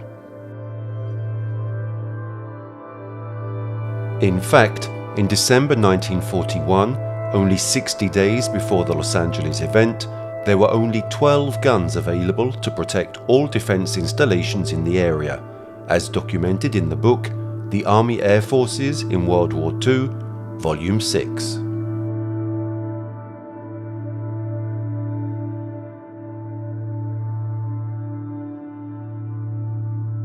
The anti-aircraft units trained and administered by the Coast Artillery, but assigned to the Interceptor Commands for operational control in 1941, were too few and their equipment too scarce. There were so many vital installations in relation to available AA strength that dispositions had to be based on a system of priorities, which meant in reality that responsible officers did the best they could to guess where attacks were most likely to be made. Typical of the gulf between needs and resources was the situation in Southern California. The first plans of 1941 were so ambitious as to be dubbed, later, the Santa Claus Plans. By late August 1941, a moderate schedule to cover immediate emergencies had been framed.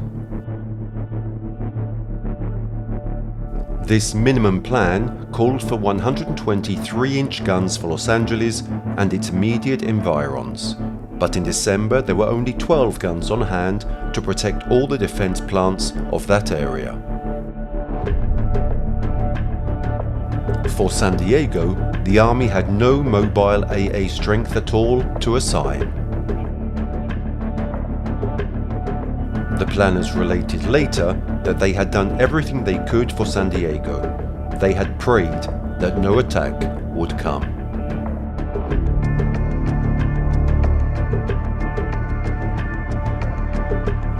It was the anti-aircraft guns of the 4th Anti-Aircraft Command that opened fire on the gigantic, unidentified aerial object on the night of the 24th of February, 1942.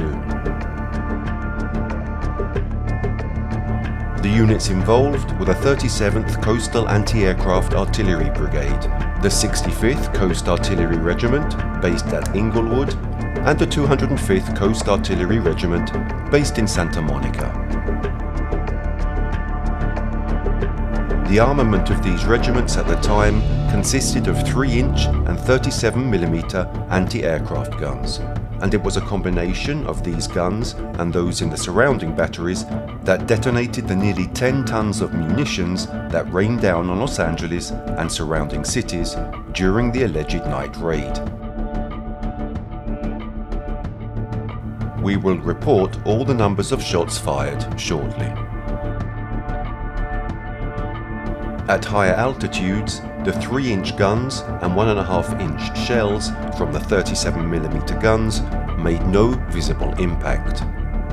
As the object veered south along El Segundo and toward Redondo Beach, it lowered its altitude until it was parallel to the beach, just above the ocean.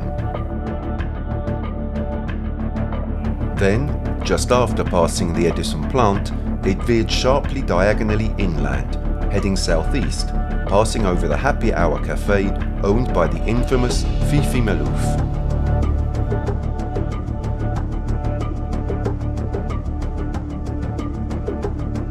This sudden diagonal inward turn, just past the Edison plant, was most likely a move planned and made due to what was on the Redondo Beach pier. 2 155mm anti-aircraft guns were installed at the end of the pier. It wasn't dealing with 3-inch or 37mm cannons, but of enormous beasts that fired projectiles of 15 centimeters in diameter. It appears that the object was able to withstand anti-aircraft shells without problems, but 155mm shells at such close range, fired from both guns in tandem, would perhaps have been much more effective and would have done serious damage to the object.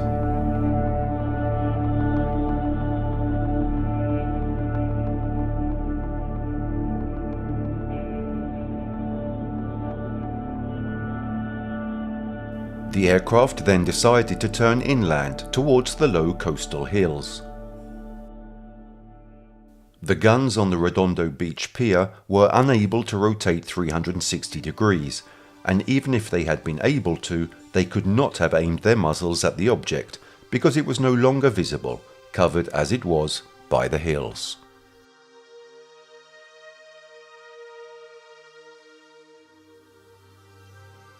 The same was true when the object turned south along El Segundo and headed towards Redondo Beach, lowering its altitude. The reason it decided to fly at such a low altitude is that between El Segundo and Redondo Beach, in the city of Manhattan Beach, were two of the most fearsome weapons it would encounter in its path, perhaps even more so than the two 155mm cannons on the Redondo Beach pier.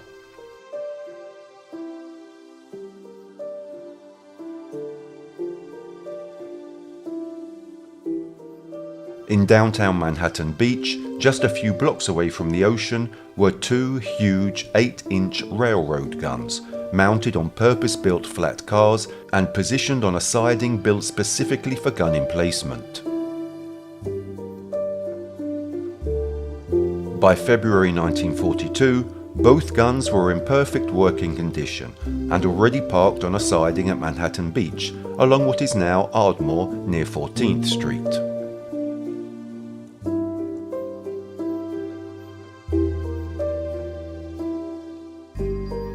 The cannons could easily fire their 500-pound shells up to a distance of 20 miles and, unlike Redondo's cannons, were capable of 360-degree rotation. However, they were unable to fire at an object so close, just above the beach, because if they did, it would have pulverized and wiped out everything in the vicinity.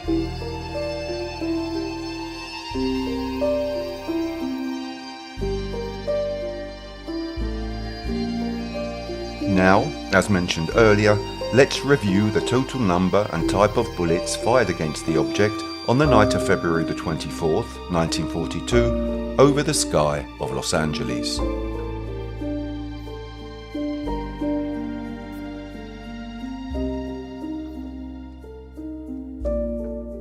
The source of the following data regarding the number of anti-aircraft shells fired and their size was compiled from research data provided by the History of the 4th AA Command, Western Defense Command, the 9th of January 1942 to the 1st of July 1945.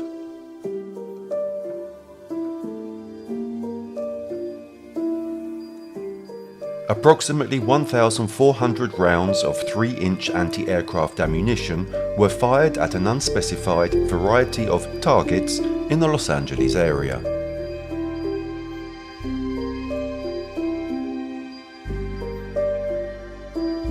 Time: 3:06 AM. Batteries B, C and D of the 65th and Battery B of the 205th. 482 3-inch rounds. Time: 3:33 AM. Batteries B, C, D, G and H of the 78th and B, C and D of the 122nd. 581 3-inch rounds, 38 37mm rounds. Time: 3:55 AM.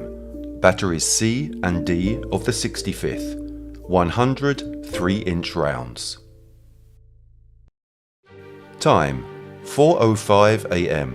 Batteries B, C and D of the 78th. 246 3-inch rounds. Total number of rounds 1,447.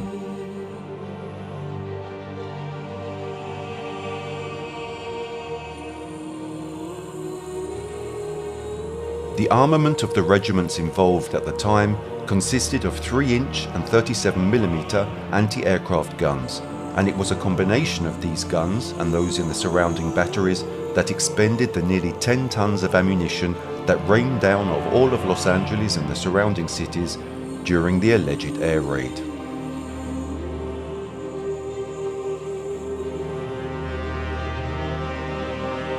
Also, the figures do not reflect the additional or unaccounted for ammunition which could easily exceed the nearly 10 tons of ammunition quoted.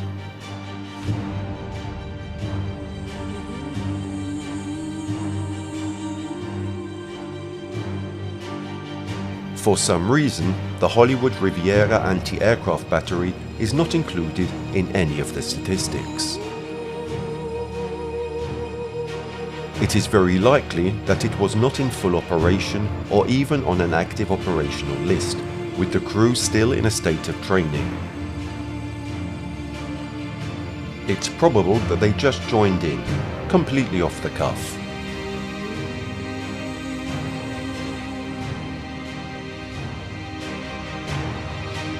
As noted, it was only in daylight that American military units made the shocking discovery that there had been no enemy attack. Although reports have been mixed and efforts are being made to establish the facts, it is clear that no bombs have dropped or aircraft shot down, the US Army's Western Defense Command said in a statement.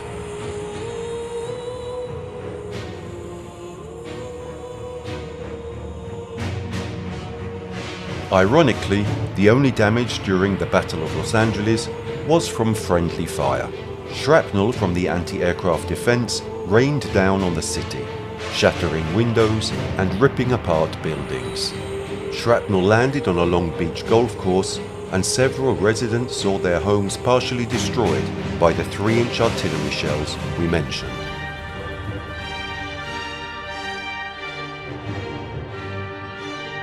While there were no serious injuries from the shooting, at least 5 people were reported to have died during that night's tragic events. 2 men, George P. Vail, an air raid warden, and Henry B. Ayers, a California State Guard driver, died of heart attacks during the blackout. Unfortunately, 3 other people died in road accidents due to the blackout caused by the military authorities in the area. Zeula Klein of Arcadia was killed while her husband was driving during the blackout with his headlights off and collided with a milk truck. In Long Beach, Police Sergeant Engelbert Larson was killed in a head-on collision while reporting for 911 duty. Finally, a pedestrian, Jesus Alferez, was hit by a vehicle and later died of his injuries.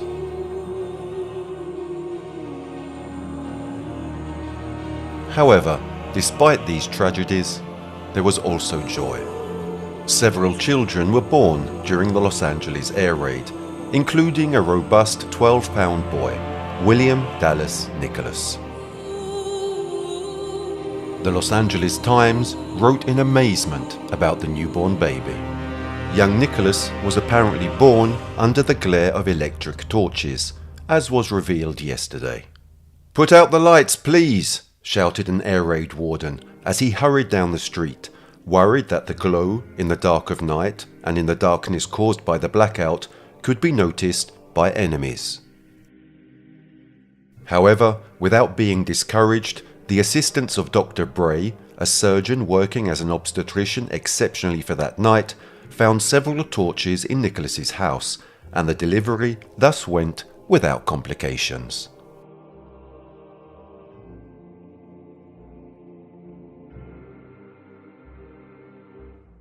We are at the end of our documentary on the events in Los Angeles between February the 24th and 25th, 1942. We have reconstructed the facts by analysing them in detail, reporting real testimonies, official documents, images, and historical artifacts.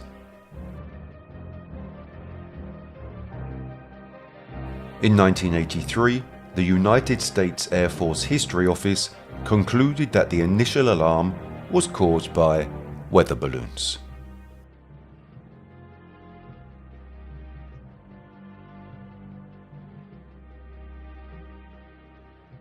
Supporting this explanation would be an article in which Los Angeles reporter and war veteran Matt Weinstock interviews a man who claims to have served on the night of February the 24th, 1942, in one of the anti-aircraft batteries operating in the area affected by the conflict.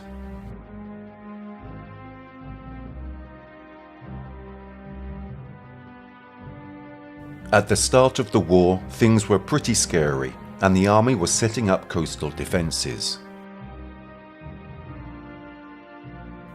At one of the new radar stations near Santa Monica, the crew tried unsuccessfully to pass some aircraft to test the system. Since no one could spare the planes at the time, they came up with a new way to test the radar. One of the guys bought a bag of nickel balloons and then filled them with hydrogen, attached some wires, and let them go. By catching the sea breeze, the balloons had the desired effect of appearing on screens, proving that the equipment worked. But after travelling a good distance offshore and to the south, the night breeze onshore began to push the balloons back towards the coastal towns. The coastal radar picked up the metal wires and the searchlights automatically focused on the targets, watching the balloons heading towards the city on the screens. The AK started firing, and the rest is history.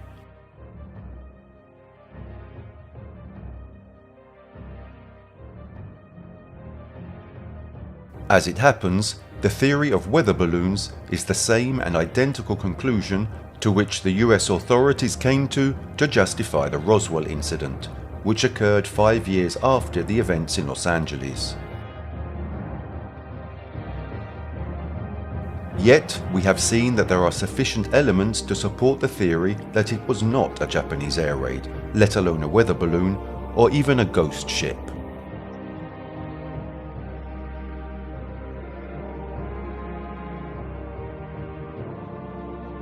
Most likely, on the night of February the 24th, 1942, in the sky over the city of Los Angeles, what we can define as an extraterrestrial civilization visited our planet aboard an alien spaceship larger than a Zeppelin airship.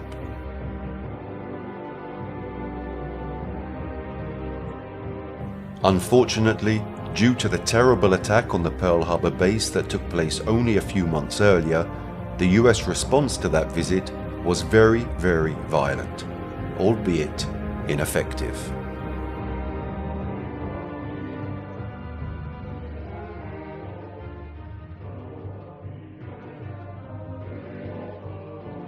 Today, 80 years after the incident, would human civilization be more inclined to welcome an extraterrestrial civilization?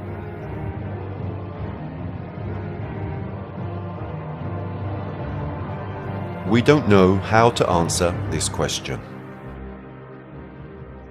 However, we can definitely state that the population of Los Angeles managed to derive a source of entertainment from the events of that night of February the 24th, 1942. In fact, every February, the Fort MacArthur Museum, located at the entrance to the Port of Los Angeles, hosts an event called The Great LA Air Raid of 1942, where they attempt to recreate the facts and atmosphere of the Battle of Los Angeles. The event, billed as an exciting recreation of a historic controversy, occupies part of the former military installation to recreate the atmosphere of a 1942 social soiree, interrupted by the reality of war. Men in uniforms of LAPD officers and military personnel with vintage clothing and vehicles greet guests as they arrive. Inside, several jeeps, military trucks and tanks are on display, as well as a few 1940s classic cars. In the afternoon, 2 World War II fighter planes perform an air show above the fort, while the presenter introduces the musical band. Guests are then invited to take a tour of the park to visit the interior of the museum, and to grab a tray of food from the cafeteria. Throughout the event, guests can dance to the hottest tunes of the era, such as Bier mir bist du schön and In the Mood, played by the Fort MacArthur Officers Orchestra. Periodically, the music is interrupted by the announcement of a green alert due to aircraft spotted off the coast. Thus, in a short time, when the sunlight has already given way to the dark of the evening, large searchlights are pointed into the sky and the reenactment of the actual battle is staged, with cannons and fireworks being fired from the top of the fort. Not only that, on June 14, 2011, the film Battle, Los Angeles was released. An action film directed by Jonathan Liebsman, whose plot is freely inspired by the events of the Battle of Los Angeles narrated so far. The film follows a platoon of US Marines fighting to defend Los Angeles from an alien invasion.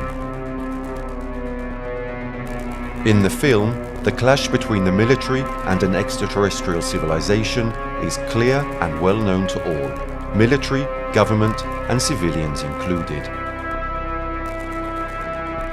The truth about the Battle of Los Angeles of February 1942, the one that actually happened, will probably never come to light, due to a very probable, almost certain, cover-up of the whole affair by the governments that have taken office over the years in Washington. Is it actually possible that a weather balloon could withstand more than 1,000 shots fired by US military artillery? Who would actually bet on the truth of this weather balloon thesis? Scott Littleton, eyewitness of the events of that night, internationally renowned ufologist, has spent his life trying to discover the truth about the Battle of Los Angeles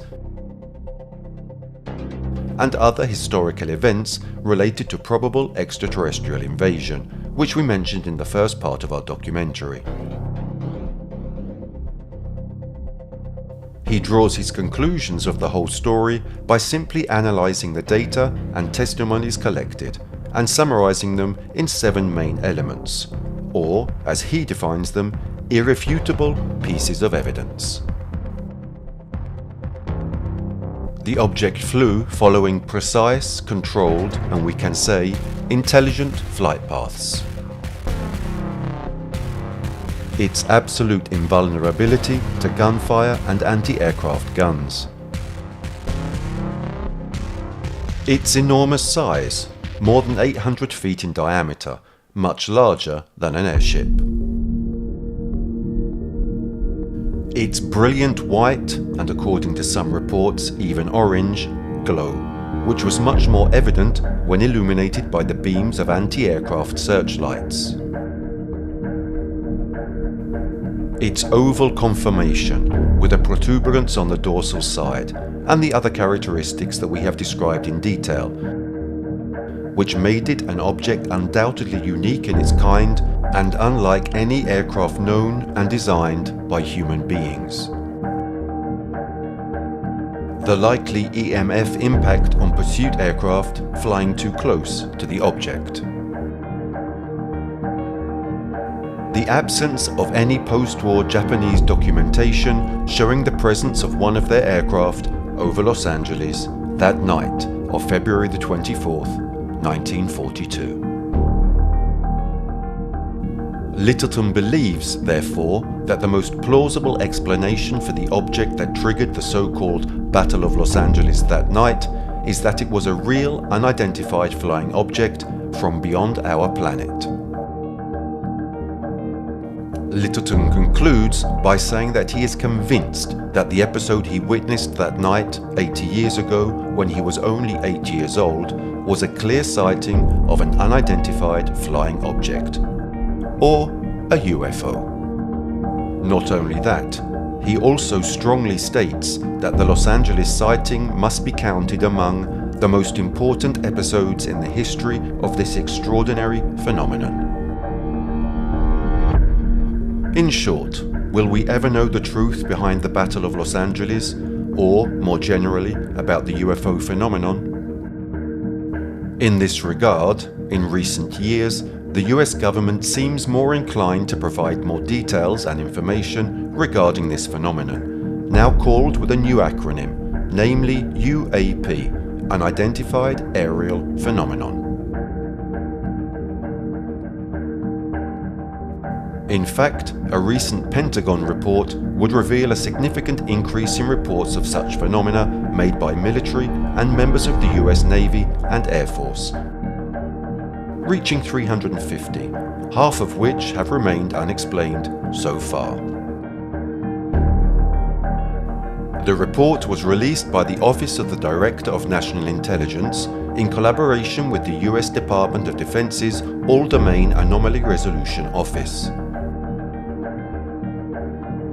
The security of our service personnel, our bases, and US operations on land, in the air, at sea, and in space is paramount, stated Pentagon Press Secretary General Pat Ryder, expressing concern about national security.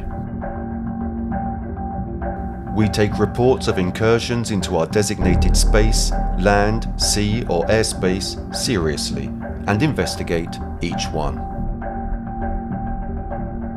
However, only the confidential version of the report, the unclassified version, provides more details on the reports that remained unsolved or unexplained.